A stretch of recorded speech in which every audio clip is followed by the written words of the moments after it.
I mean, Jay, I'd ask you, is that where they need to strengthen right away? I mean, definitely. I think most teams, if they could sign Donnarumma, there's going to be an upgrade on their keeper. I mean, he's one of the best in the world. I'd argue probably top 3 in the world. Obviously, he won the Champions League last year. He's a fantastic goalkeeper.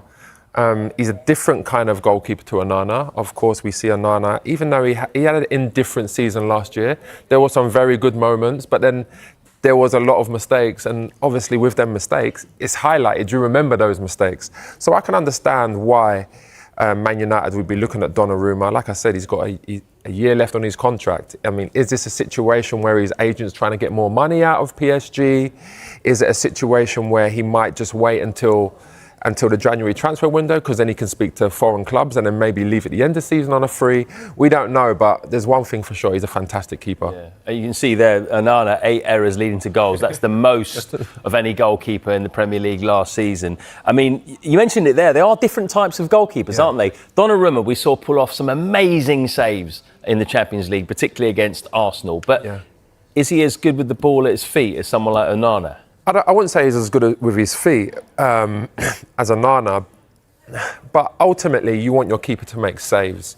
And if you can have a great goalkeeper who's decent with his feet, I personally would take that over someone that's very good with their feet, that don't make a lot of saves and makes more mistakes.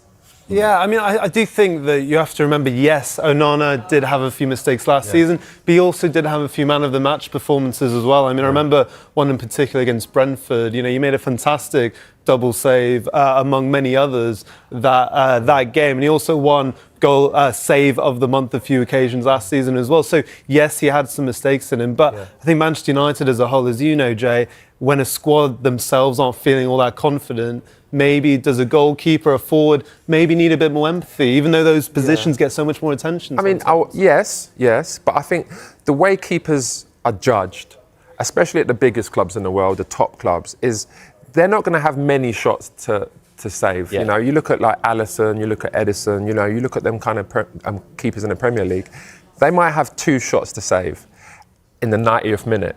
And you have to make them. And with Onana, yes, he's had great games. Yes, he's made some fantastic saves. But them mistakes have cost Man United games. And ultimately, I think that's where it's more important to have a goalkeeper that's going to make them big saves and limit those mistakes than have someone that's great with their feet, that's going to play out, hit diagonal balls. That's great, but ultimately is going to lose games for Man United, and that's what he did last year.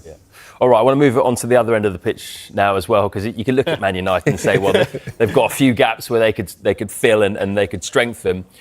They are interested in a striker, right? They've been linked with Ollie Watkins, Nicholas Jackson, but it seems, Benjamin, we call him Sesko? Hey, we have Tim Vicker. Sounded like Sean Connery. Great pronunciations. Sheshko, I think that's how you pronounce it. I won't be pronouncing it like that. It sounded like you've had a few when you say it that way. He's the front runner now. So where are we with this at the moment? So Manchester United, we know, have really struggled to score goals in the last 12 months, something Ruben Amorim has highlighted many a time. And as we understand it, Manchester United have held initial talks with RB Leipzig over Benjamin Šeško. 13 goals in the Bundesliga last season. And we were just talking about earlier, Jay, that he's got a variety of goals, didn't he? And that is something I think Ruben Amorim wants in his team, not just the lack of goals, but someone who can work in his system. And I mean, what do you think, Jay, in terms of Šeško and what he could add to the Premier League? Yeah, no, I think he's a really good player. Obviously, he's a young player as well. When I look at his all-round game, he, to me, is exactly what Man United need. They need someone that is good in the box, that's a good finisher. He's very cute as well. He makes really good runs. You know, he goes to feet and then checks in behind and vice versa. He scores all different goals. He's a very strong player. But the way Man United will play with the 2 number 10s, they need a focal point. And even though Højlund has been... He's been good in games. You've seen he went for a season... in the part of the season last year where he scored a few goals and he was on a bit of a run. But ultimately, I feel like Sesko could be that upgrade where, especially when they're putting balls on the box from wide areas, he's that kind of fox in the box, but then he's got that imagination as well to get involved in the game a bit more than Højlund does. So where would that leave Højlund then? If Sesko comes in, I know he said he wants to fight for his place, but can you see them having both of them there? Yeah, definitely. Again, Højlund is young. He's still learning, especially, in the Premier League. And that's not to say, Sesko, he needs to get used to the Premier League as well. But the fact that he said that he wants to stay and fight for his place is good. That's him showing a good attitude. But again, he has to be patient, because if Man United go and sign Sesko, then he's going to start. Well, one thing I would say is, there will be inevitable comparisons between Šeško and Rasmus Højlund. But when Manchester United signed Rasmus Højlund, for a lot of money, has to be said, 2 summers ago, Rasmus Højlund was going to a very different Manchester United team. When he made his Premier League debut against Brighton, the other attacking options was an injury-ravaged Anthony Martial. Marcus Rashford didn't know his best position in that team. You had Alejandro Garnacho, who's just 19 years old as well, and Ahmad, who was quite young in that team as well.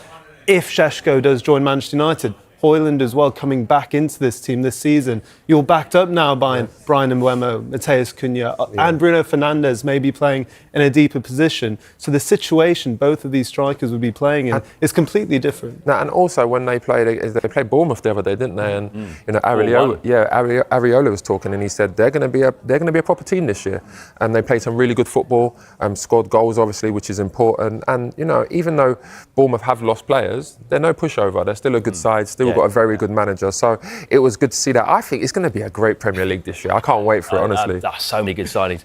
You said it, Šeško. There you go. Yeah, Šeško, exactly. get on board. Šeško, I don't know about that. Right, one of the other huge stories dominating the headlines is, of course, Alexander Isak. His future at Newcastle is in the balance after he was excluded from the majority of Newcastle's pre-season tour.